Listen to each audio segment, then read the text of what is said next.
We run out of time. Dr. Rob, so you were Dr. telling me that Tammy, you did a podcast today with Tamara Cooper, our family specialist. Tell me more. I did. I did a podcast. I think we're one of the few treatment centers, if not the only one, at Seeking Integrity that has their dedicated family specialist. And we do that because, if you're an addict, you don't necessarily want me as a therapist talking to your spouse because they might feel like, oh, what are you going to tell them? And then on the other hand, the spouses need support. They want to feel like they're a From part what of. lens, Dr. Rob, are we working Through from? prodependence. We talked about that today. Um, but all I wanted to say to you guys is there's a wonderful podcast. I think I named it "Don't Miss This" or something.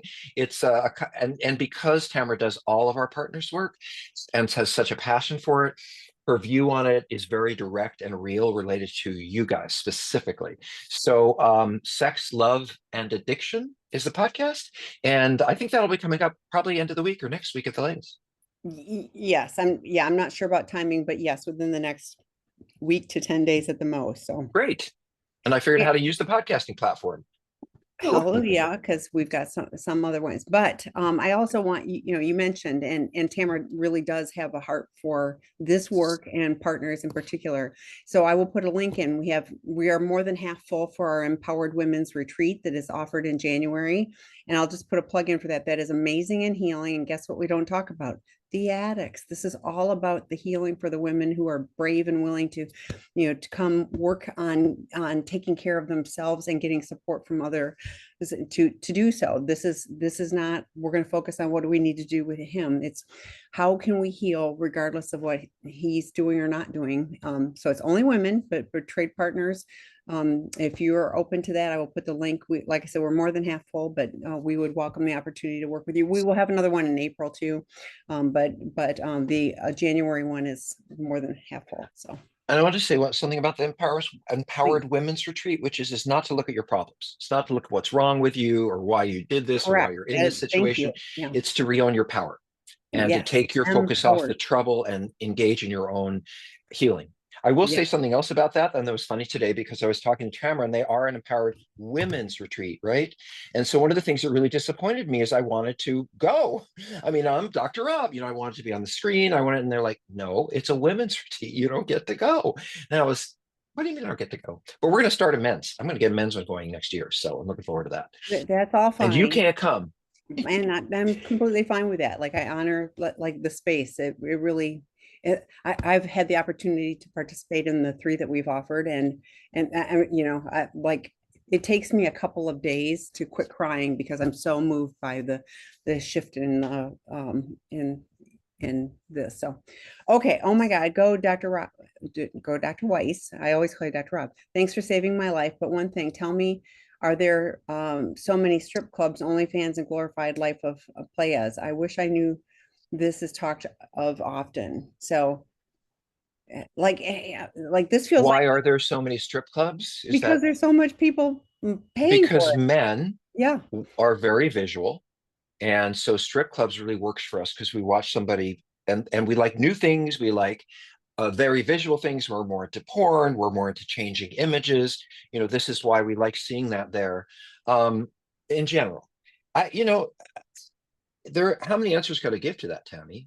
I mean, some people might go to a strip club or once a year, because they go with friends on their birthday. Not right or wrong. Some might go when they're going on a work trip with a bunch of friends. Some might go when they're single, but when they're in a relationship, they're not.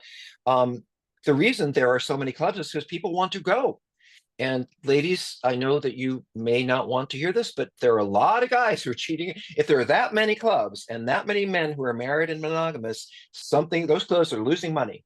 Um, so I think it's a whole variety of reasons. I can tell you why they're not there. They're not there so that to trap you. It's like bars are not there to trap you into drinking or being an alcoholic. They're there because, and I'm not judging, Lord knows this women are often struggling and really need a place to make money for their kids, and that kind of thing. So anyway, Tammy, I could give 100 reasons. I guess the question I have is why, what difference does it make? And I can only say one thing to that, which is I had a client not that long ago who was out I don't know, he was at a dinner or something, and he saw this woman walk by with was really beautifully dressed, and he said, "How come she dresses like that? Doesn't she know how much that's going to trigger me?" And I thought, well, she's just dressing that because she enjoys feeling good or being looked at. And it's not on her if you're staring at her. So I'm not going to blame the strip club. I'm going to blame or challenge the person who's lying about it, who's taking money out of their family or made commitments to other people. I'll say one more thing. If you want to go to a strip club and you're married, go have a great time. You're in a monogamous relationship, go to that strip club, but ask your wife first. And if it's okay with her, it's okay with me. But if you say, I don't want to tell them what will happen and I'm going to hide it, and it's not okay. So that was a long answer. I'm sorry. I got No, to run no to the apology gym. I'm all necessary. full Yeah, of no, beans. but here's what I was thinking is like, A, it's good business. Like people are making it's lucrative. Otherwise, they wouldn't be doing it. And B, like it doesn't matter the quantity. As an addict in recovery, if there was one place to get the acting out behaviors that I wanted, I don't care if it was 100 miles away, I'd drive to it. It does not matter. Accessibility is one of the things. And so, yes, it makes it a little easier because it's closer, but it's one of those things where as someone who has struggled with compulsive behaviors, if there's 1,000 or one, I will find the one, because we will. So the problem isn't all of the stuff that's out there. The problem is within us, and the recovery is also within us. We have the opportunity to do what we need to do to change, so that regardless of what is out there, if we're taking care of ourselves, that doesn't matter. It's what we're doing here that matters. I'm in. Okay. So next question and last question. We run out of time. I'm telling you, It's every okay. They'll feel week we bad run out later. of We'll be time. eating So dinner. betrayer here. Are there tips to learning and practicing rigorous honesty? I'm aware of the big stuff, but the little seemingly unimportant things are where I don't recognize the gravity of not being rigorously honest with both myself and my partner. I'm learning, but being mindful, like this is so hard. Any helpful suggestions would be appreciated. Thank you. I'm laughing because, one of our therapists, who's not at Seeking Integrity anymore, but she always said, "Tell the truth and tell it faster." And it's about everything. And yes. Like it isn't the big lies, and Dr. Rob will talk about this too, but partners talk about it's the lying, but where lying starts with is we lie to ourselves. That's denial, and then that just continues the pattern. So to me, there's something in it for you. You're looking to push off, oh, I don't want her to be mad or whatever. But Dr. Rob, let's talk about lying and being rigorously honest. Well, first of all, this is how you got there in the first place. There were big lies then. They may be what you consider to be smaller lies now, but you have to understand when someone has been deeply betrayed, they're wanting to regain trust with you. So every little thing matters. They're very sensitive to, are you following through? Are you doing the things that you say you're going to do? And you have to understand, this is from the spouse's point of view, the ones that I work with. It's not about whether you took the garbage out or not, even though you said you would. It's not about, yes, I lied about walking the dog, but I really didn't. It's not whether you did or didn't. The point is that to the spouse, if you're lying about this, then what else are you lying about? Because it becomes global. So for the spouse, it's, oh my God, if they can't talk to me about not buying the toothpaste today when I said they should, how could they ever talk to me about having another affair? And so for the spouses, it's a measure of are you willing to be truthful to me completely, or are there still areas where you're hiding? I think for the addicts, I wrote a couple of things down. Number one, I understand the fear of, and really, you take some really tough, big, strong guys or whatever, and they're terrified of facing down their spouse who has an angry face. And I get that. I mean, I think that's how many addicts are built. We avoid consequences. We try to duck under problems. Um, I think one thing that you can do is say, I'm going to give myself a few hours, before I can go back and tell them what it is. In other words, you can take a little bit of time and say, I need some space before I can go forward and tell them the truth. Now, if someone's in front of you and they're doing this, you're probably going to have to answer, but answering wrong is not going to help you. I do think maybe a different way to look at it, instead of saying, I've got to tell the truth, I would say, I want to be more connected to this person I love. rather than it being your mom and you're being a bad boy or girl. It's they're really important to me, and I don't want to distance myself. I don't want to be back in that box where I'm living in all this stuff that they don't know about and I'm living two different lives. Once you start down that road of, well, I guess it doesn't matter if they don't know this, then we are in trouble. And by the way, one more thing, we don't tell the truth for other people. We tell the truth for ourselves. This work, Tammy will know this as well as I do. They say the work is selfish. And in some ways it is, because I want to feel good about who I am. I want to be a better person. I want to look at my kids or look at myself in the mirror and feel good about myself. Otherwise, you're right back where why do all of this unless you're going to find a way to heal yourself? So I do think it's about, I'll say one more thing. My spouse and I were thinking about, we really have to leave this house or we have to leave this neighborhood, whatever it was. And I said, no, what we need to do is go toward something. What do I want? What we look forward to? Something about retirement someday. Instead of we got to get out of here, what would I want to go? Where would I want to be? And that's what I say to you is the way to face down your fear is to say, what's the most important thing to me? Is it looking good and hiding or not getting someone upset with me? Or is it moving toward the person I love? And oh, by the way, they may not be happy about it, but you can set that up. You have a sponsor, you have a therapist. I'm going to tell my wife the truth. And I think it's going to be really hard for me after. So do you mind if I give you a call? Do you mind if I reach out to you?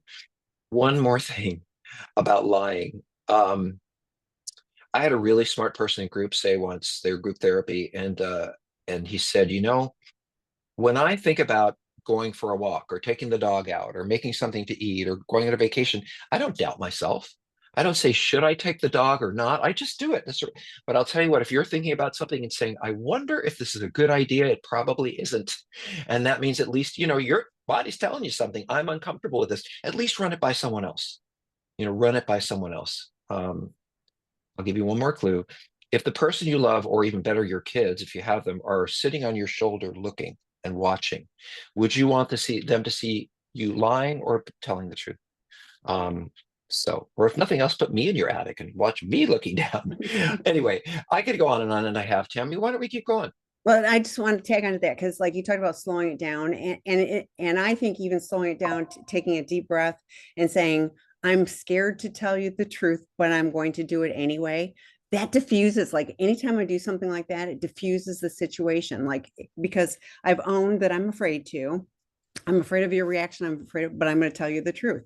So it isn't even that I have to go running off. I might need to, and call my sponsor or whatever. But even if I just go, okay, I'm going to tell you the truth. I'm afraid to do it. And here it is. And I'll tell you what, by and large, partners are going to go, wow, they told the truth.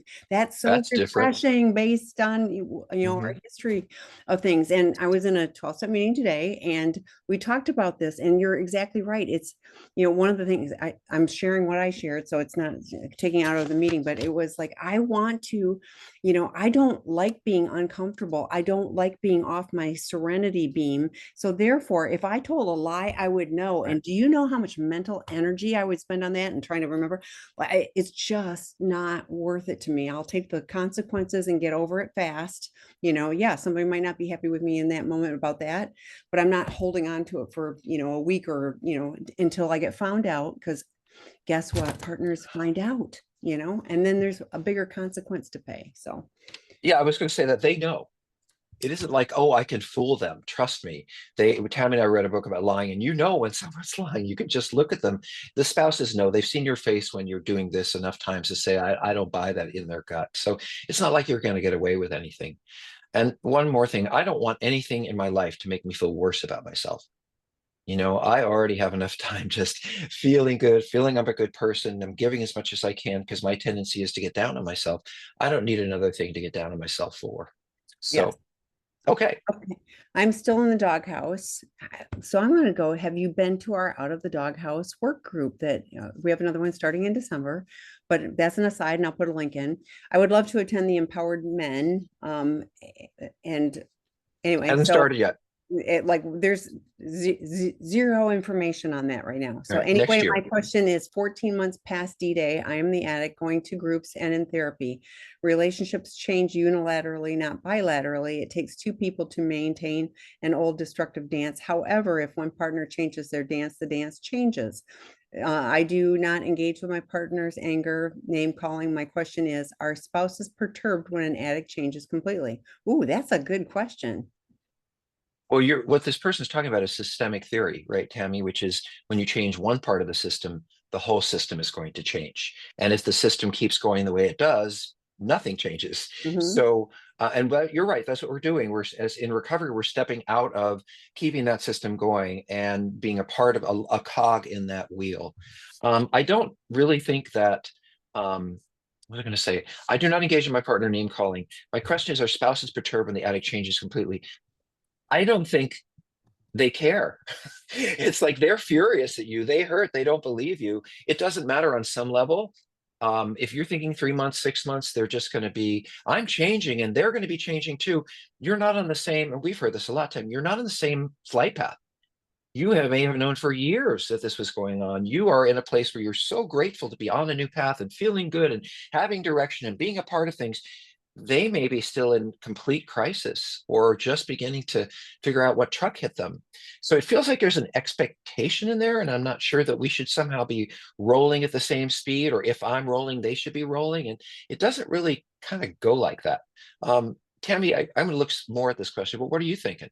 Well, because I'm like 14 days past D-Day. That means like boom, things exploded. And so you are going to groups and in therapy, and that's all good, but and like I said, I go to 12 steps, but like if you're checking boxes and it's not showing up at the house, that's different. Secondly, what Dr. Rob just said about partners, they didn't know, you knew, but they didn't know. So 14 months in, it can take 18 months to 2 years of you doing the things that you need to do to show up differently before a partner's going to start to go, oh, that is different. Are they perturbed?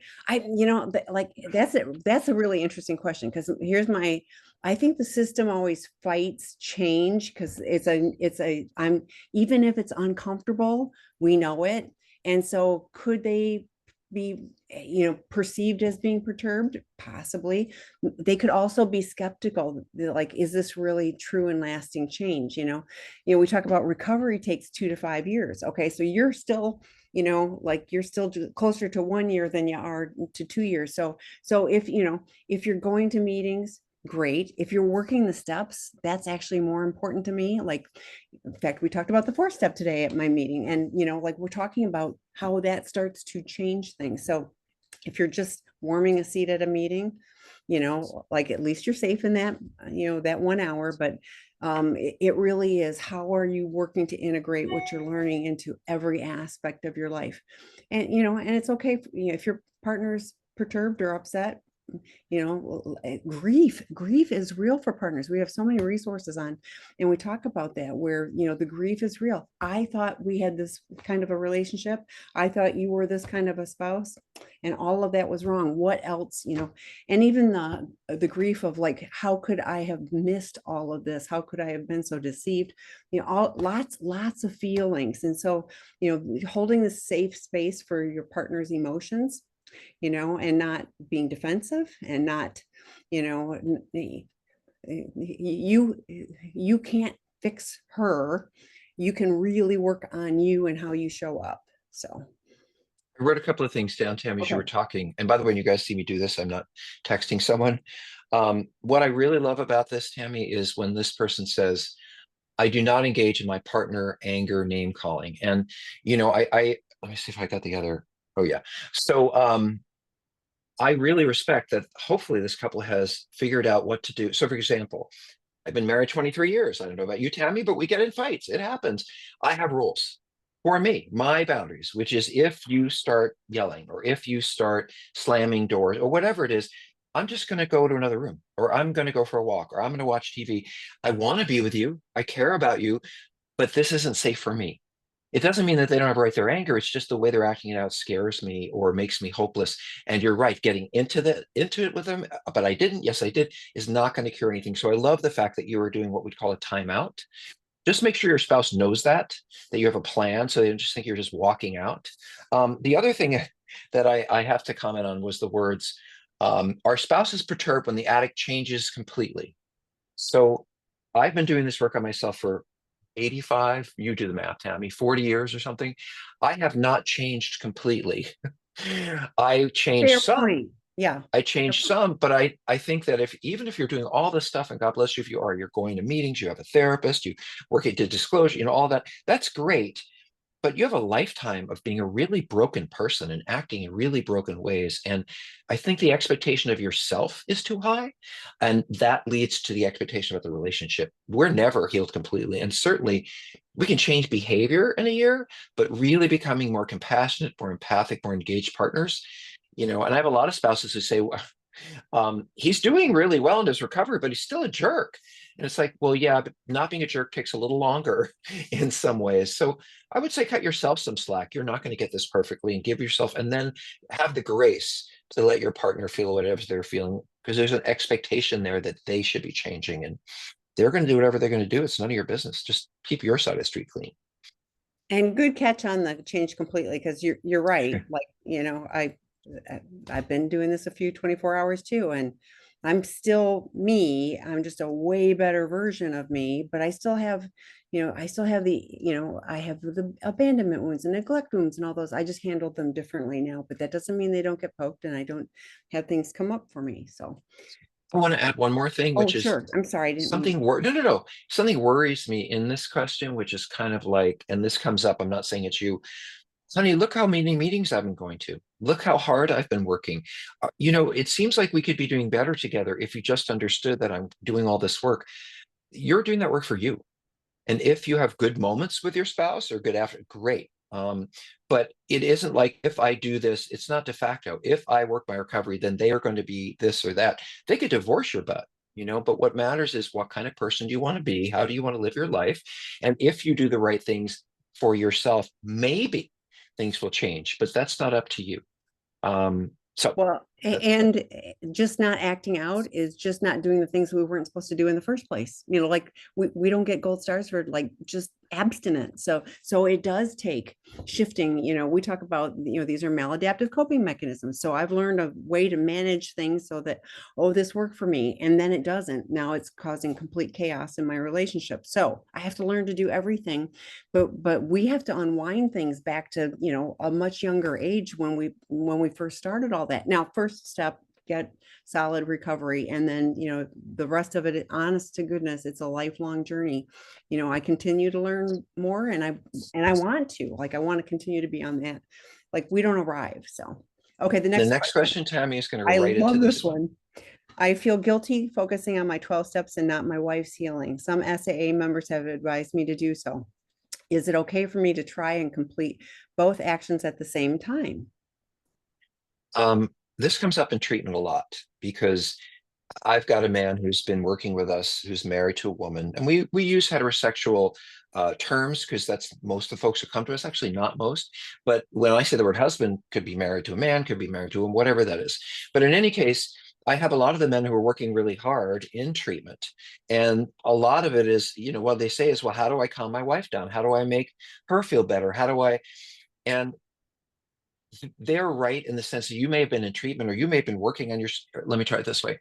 You've been taking a lot of time acting out. You've been taking a lot of time focusing on you and what you want and where you want to go. And now, um, now, you want to focus on them and make it better for them. You can't do that. I don't want to say sorry. Let me get my brain together. Um, it's a compromise. So for me, it's, I have to go to a meeting a day, but could I go at midnight? Could I go at 3 in the morning? I know what I was going to say, which is the spouses feel like, okay, so you were gone all the time for, you're acting out and these people you were with and all this stuff I didn't know about. And now you're gone all the time because you're going to these meetings. But it's the same for me, says the spouse, you're not here and you can't help and you're not a part of. And so I think the word is respect, that I would be, it's not about doing, you're not completing both actions at the same time. You're doing the right thing. You're treating the person you love with respect and honesty. You're asking for something of them. They may not want you to do it that day, that time. I always find, as a therapist, one thing that works for me is giving people choices. If I can say, I do need to go this weekend. What do you think will work best for us? I can go any time of day or night. But the idea that you can put your stuff down and just focus on them, means you're just going to end up right back where they were, where you were. And I'll give it up a little challenge for some of the spouses. Sometimes you test us. You know that we're supposed to do this or that. And then you say, well, I want you to do this or that. And they're kind of waiting to see, well, are you going to put your recovery first? Or are you just going to give in? So I think we have to keep our commitment to ourselves. That's where commitments start. And say, but how can I make this work for both of us? It isn't an either or, it is an and. And it can be an and very well carried out by both. Yeah. So I don't think it's either. It's definitely a balance.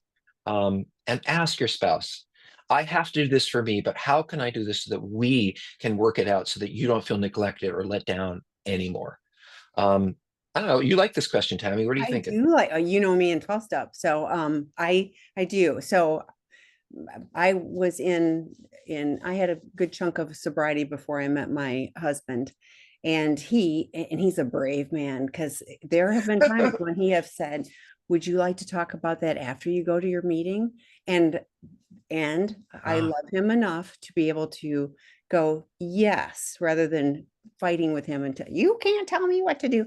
Like that's where my addict brain would want to go. But I go, this man loves me. He's actually asking me. And so I go. So a spouse who sees the benefit of recovery will want you to focus on getting different, otherwise. So here's another thing. Somebody who's just not acting out, it's abstinence, or in AA we call it dry drunk. So you are just not drinking, but you're all of the other, like Dr. Rob said, he's still an asshole, so you can still be an asshole. So I said jerk because I didn't oh, want to I'm use that word, sorry. but I don't care. it's I use okay. that too. No, I don't either, but I was like, So I'll here's, be polite. I didn't. Uh, but it's lovely to go, oh, I was gone all that time, on my acting out. So now I'm going to focus on you. And guess what? That we don't have to focus on us and the problems we've caused. Oh, I shouldn't work on my 4-step right now because I need to pay attention to my spouse. It's a lovely distraction, and it will not get us anywhere positive. So I would encourage you to do the work, and it's not just going to 12-step meetings. And I don't know where you are in the process. I highly encourage 90, when it's not just me. 90 meetings in 90 days is a good starting point. We have drop-in groups to supplement our work groups. There's lots of resources. Therapy. Yeah. Scott, our colleague, and I did a webinar. It's posted on our site from 2/7 of 24. And it was kind of a primer on 12 steps and busting through the myths and things like that. So like recovery saved my life, and 12 step was a big part of that. I value that. And you will short circuit your path, and it won't be helpful to your wife if you are focusing like, oh, I just want to focus on you, honey. No, you need to, like, please, do the deal. It's so worth it. The promises, if you haven't stuck around 12 step long enough, go listen to the promises. You and your spouse will be all in if you do so. And they do I come want to back. add something to this, which Please. is you think that's bad.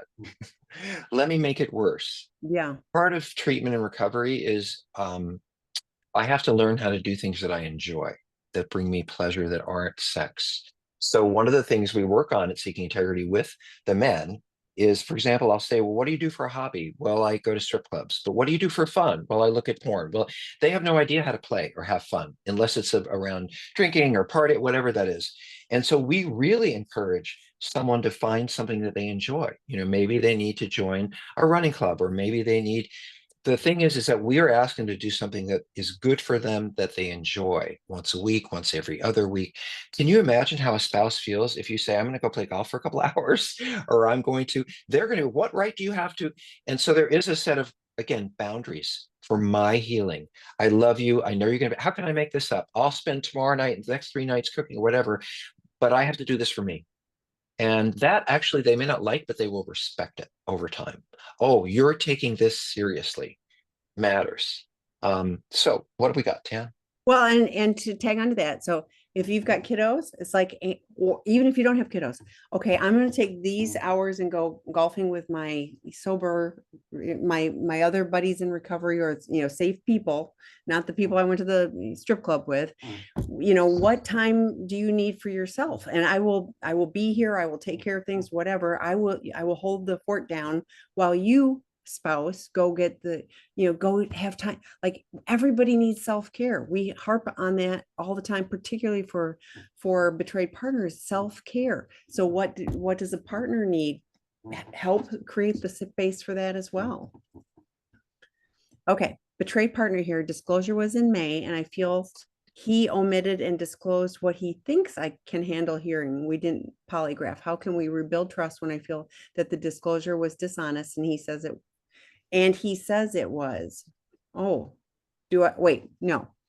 How can I rebuild trust when I feel the disclosure was dishonest? And he says it was, I would imagine wasn't. Or, I mean, why Yeah, would he that say makes it more was, sense. right? Do I just have to agree to disagree? Okay, like, Okay, Tammy, you are going to take this question and I will follow you. okay. So let a disclosure. You did it, and we don't, polygraphs aren't recommended. That's a whole nother topic. I won't go into that. But I think, you did that in May. What are you seeing? Here we are 6 months later. To me, it's more important, rather than looking at just that event. And it may be important to you. I'm not minimizing that. But I'm like, if he is showing up, in other ways, if you are seeing him moving on a recovery path, like, it was bad, like a bunch of stuff.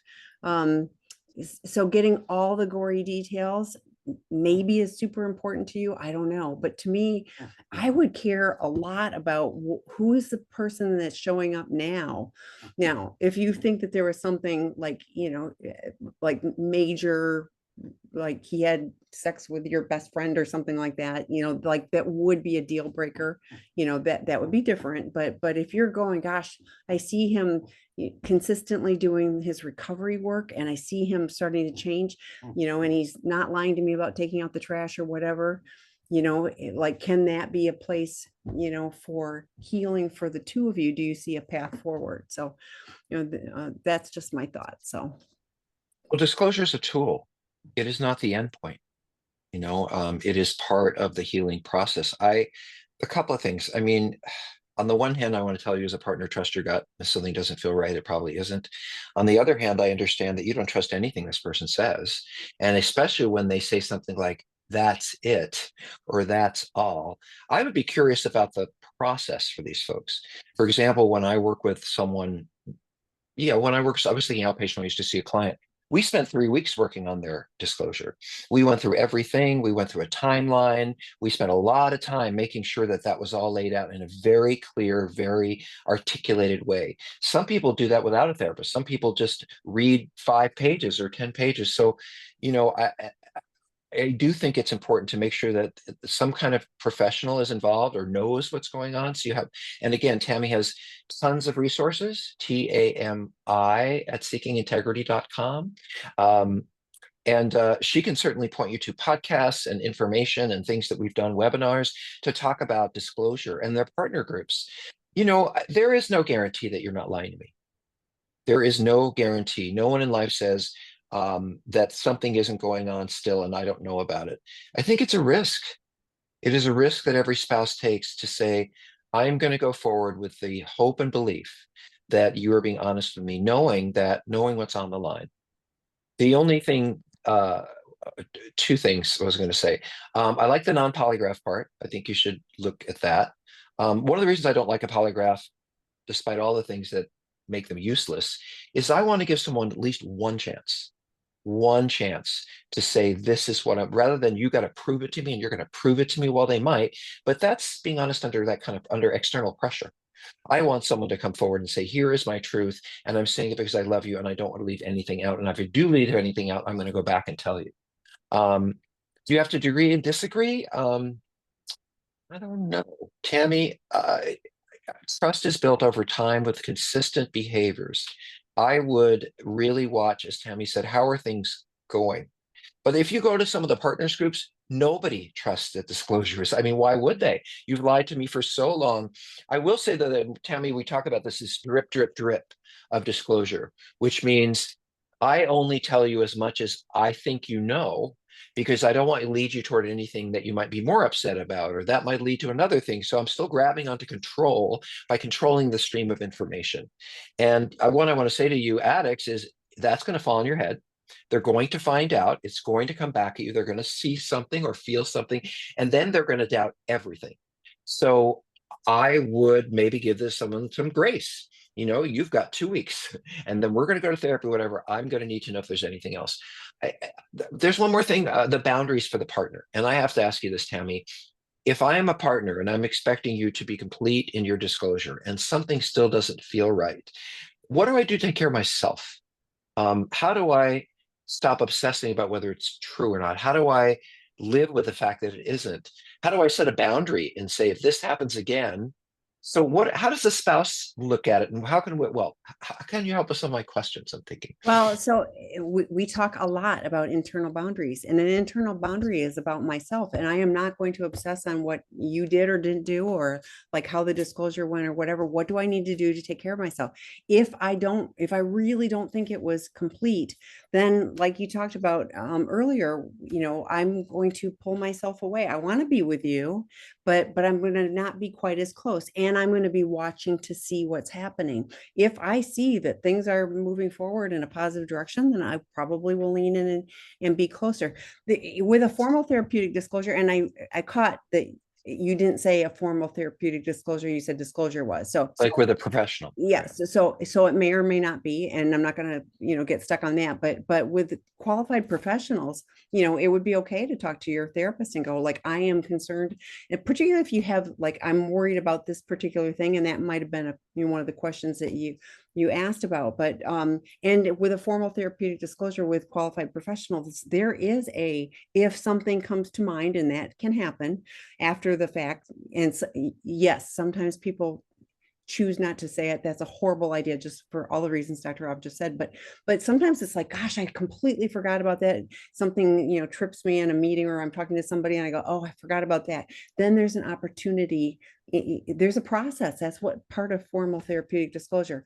But my concern is with this is that you're stuck. Like you're 6 months later and you're stuck on what happened in May. And so either you're not seeing change, or you're focused on May. And I don't know, again, you're focused on May, and did he say everything? Did he tell me all the things, and so internal boundaries are, what do I need to do to take care of myself? Debbie Allen did a great webinar in June of 2023 on our website, and she talked about a 3-circle plan for partners. And one of them was internal boundaries for partners could be that I'm overly focused on what the addict is doing or not doing. But I think you'll really see, like, if this person is moving forward or not. And honestly, even if it's 6 months later, and if we're working on being a person of integrity, if we left something out, we're going to come and tell you, painful as it is, but we would come and tell you. So that would be part of that.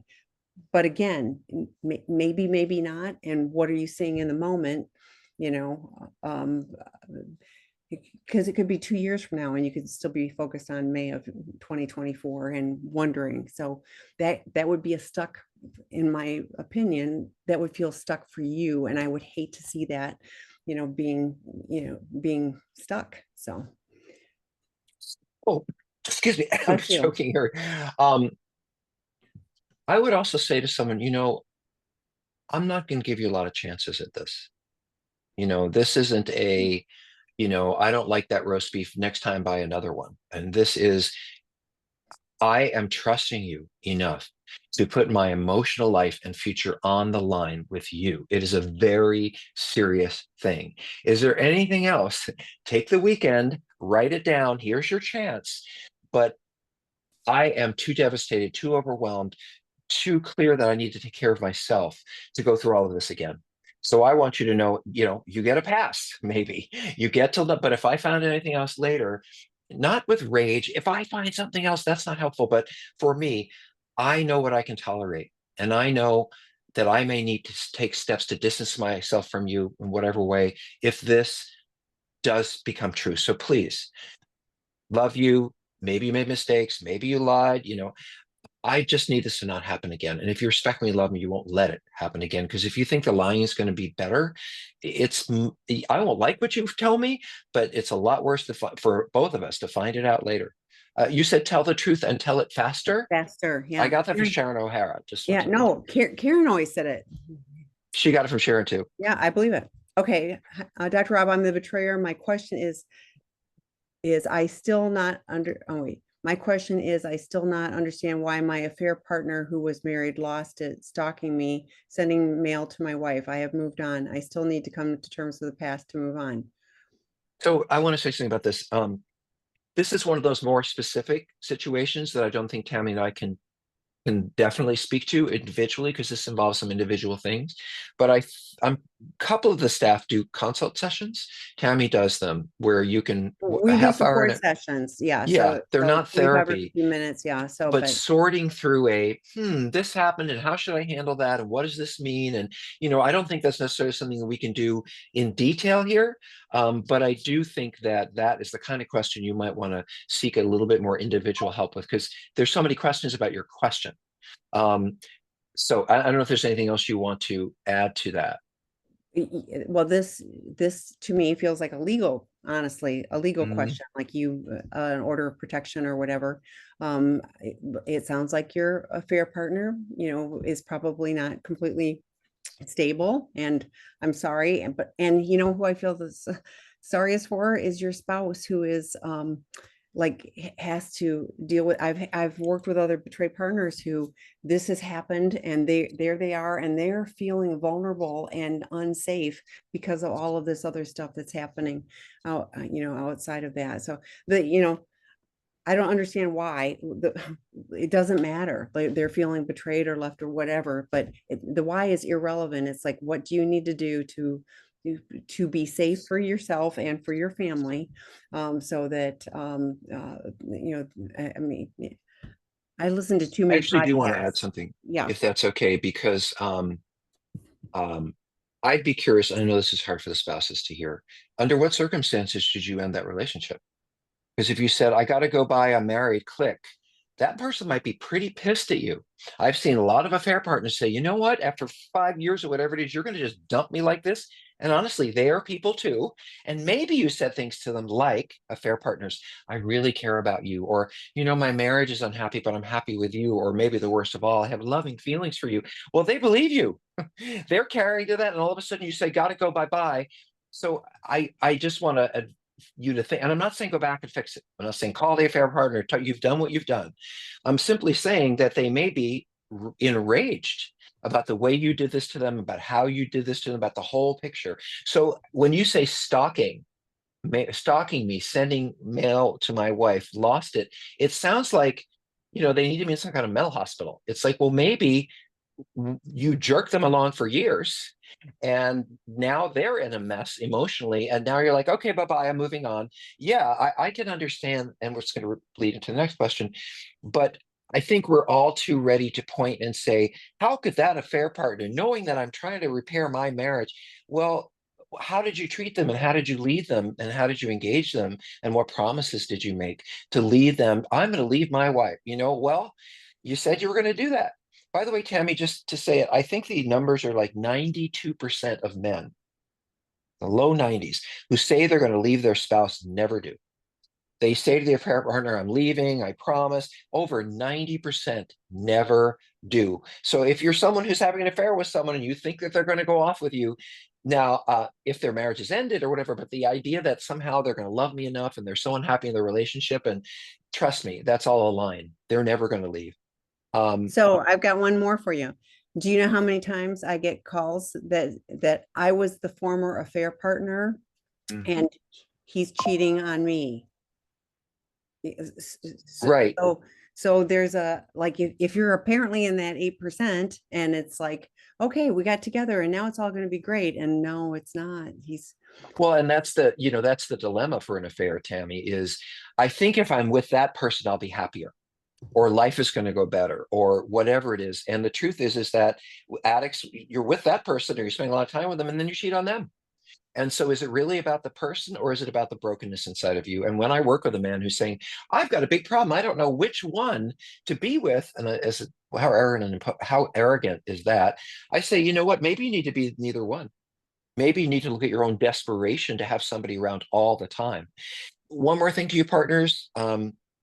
If someone left their relationship for you, in other words, they were having an affair with you while they were married, and now they've moved on to you.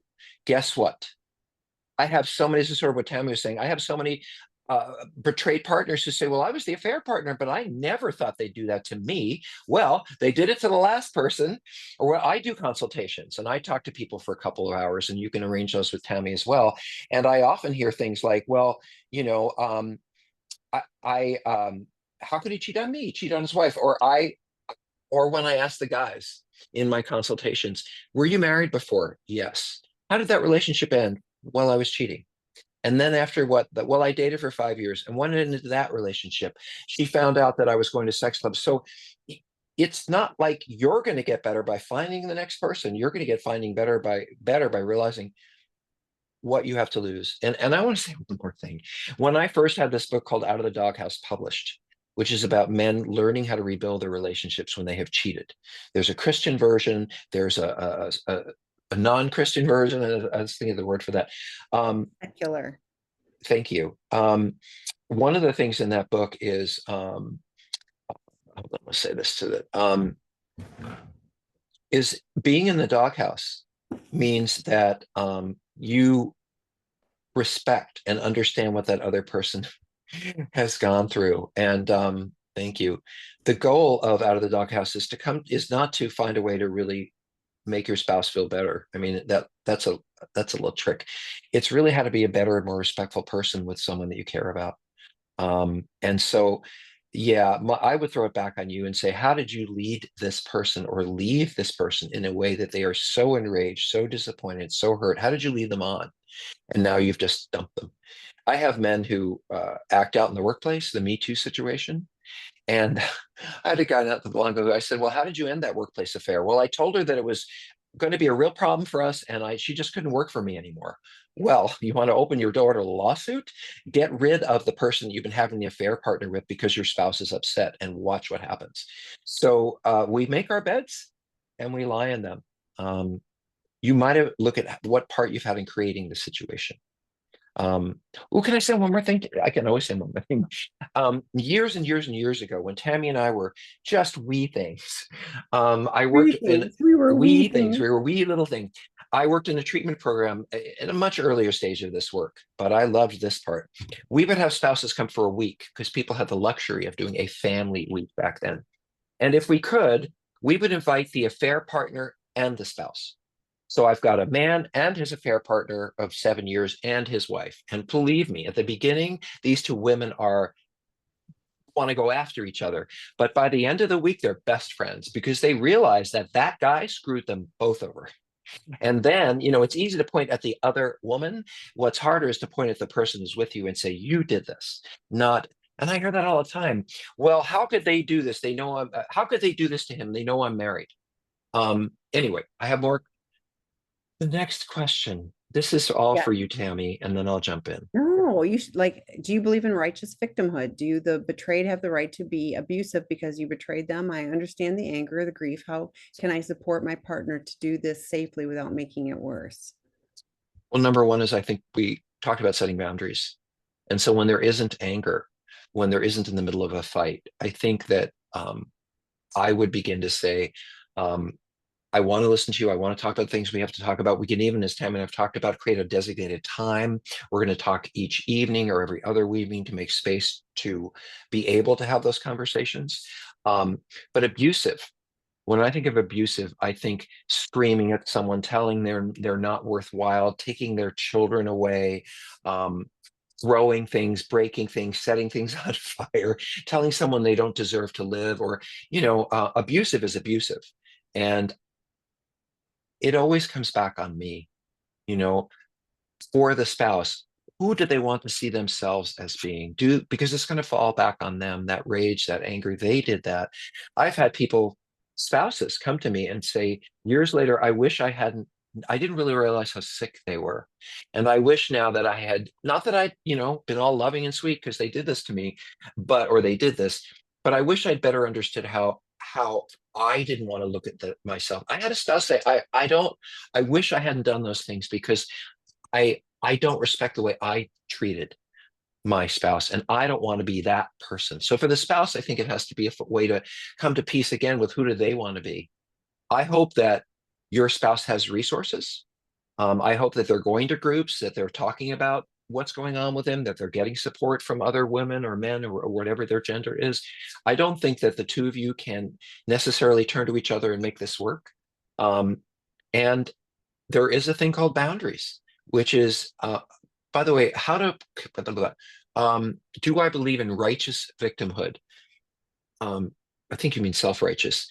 No, I think people get angry. I think they're hurt, but no one deserves.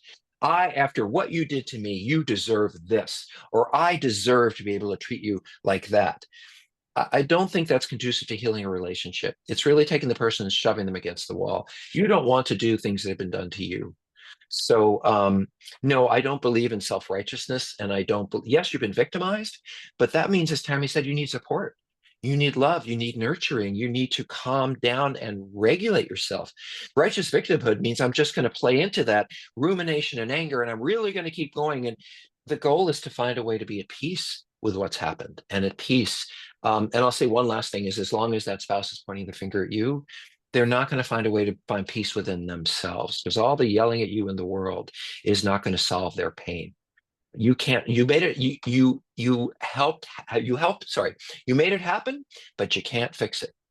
Tammy, do you believe in self-righteous victimhood? I hear often about partners who don't like they don't like the person they've become. And They this become. feels like exactly that. Like I've become this, raging person, and that's not who I want to be. To one of the hardest things for partners is learn to regulate regardless of what's going on. And so I go back to what we, mentioned earlier about self-care. So, and I call this the negative two-step. You do this and your partner does this. And then we keep doing this, and you guys can wear a pattern out in the floor and nothing will get different. If you want, what is the goal? And putting you down and making you, feel horrible. I mean, shame is actually counterproductive when you're looking at recovery. Shame is often a catalyst for people relapsing. So at the end of the day, are you looking to have a healthy relationship? Are you looking for healing, or does it always want to be the power up? You did this to me, and so I'm going to be the oppressor while I tell you how horrible you were. That isn't healthy or helpful for either of you. That sounds like a pretty miserable relationship. So yeah, okay, for, like Dr. Rob said, when it's not happening, to set, we tend to get into this pattern. Can we try something different? Because this doesn't help us move closer together. Could we try writing down write down what you're upset about, possibly even journal about it, so you have more of the, like, what's really going on. It's not the little details that it's like, oh, I feel abandoned, rejected, betrayed, whatever. There's something deeper. Could we get to that? Because I want to help. I want to be here, and I want to understand. But when this happens, I just want to run away or be defensive or whatever, and it isn't helpful for either of us. So can we, smart people, come up with a little problem solving that would get us in a different place? Doing the same thing over and over again and expecting different results is insanity. And so do you guys want to continue this? You can. I mean, people do for years and decades. Or are you willing to step off the True. path and somebody start to change the choreography, so you're not doing the same two-step? I have two more comments about this. One is that I find many of the addicts will say, I deserve to be punished. Yeah. After what I've done, you treat me, I Including deserve you to do any. domestic, like physical violence. Yeah. Oh, I have heard, and I often hear they hit me, I hit that, it's all of that stuff. Um, but there's a difference between taking responsibility for what has happened and your spouse becoming your mom and saying you don't get the cookies tonight. And here's my favorite thing I'm going to say tonight, Tam, and you will like this. The word entitlement is not good for anyone.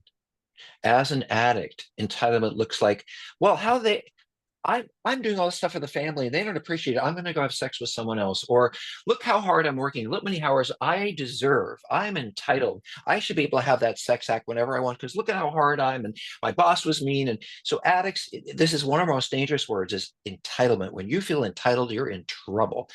But it's also a bad word for the spouses. I'm entitled to scream at you. I'm entitled to throw things at you. I'm entitled after what you did. You're responsible for your behavior too. And if you want to move out of the dynamic of you're my mom and I'm your little boy, then you got to stop being mom because we're going to hide in the corner. Okay, we got 3 minutes, and it'll take longer to read some of these questions than that. So No, Tammy, pick we'll one. do the next one, and then we'll have to stop. Okay. So the trade, 5 months from D-Day, my partner has a CSAT recovery program and attends groups online. I have an AppSat. There have been times that despite the door being closed, us being in separate rooms, me having an earbud in, that our 600 square foot home, I can hear his voice travel. Because of this, I know that he lies about me, himself, and arguments between us via minimization, embellishment, and leaving out certain details. I've told him when I've overheard this turns into an argument. The only time he mentions that he needs more privacy is when he's angry. He threatened to quit therapy too. I'm the one who initiates conversations about concerns about him lying and how can he have more privacy while not exacerbating his lying. He has his CSAT convinced that his lack of privacy could hold up his recovery. How can more privacy and no accountability be healthy for an addict with a lying integrity issue? He doesn't want an accountability buddy and he is not seeking a sponsor. Lots there. So I know the first thing that comes up for me is I know this is amazing to you, but people lie, especially addicts. And I can't tell you how often I say, well, I don't say, but my spouse, the addicts I treat say, well, my therapist told me. And so you don't really know if the therapist is really expressing concern that this person's lack of privacy. He could just be saying that to shut you up. So just number one, just because I come home and say, well, my therapist said that you need to be nicer or whatever, that doesn't mean it's true. We lie. And so that's number one thing. The other thing I want to say about privacy is great. Privacy, we all deserve privacy.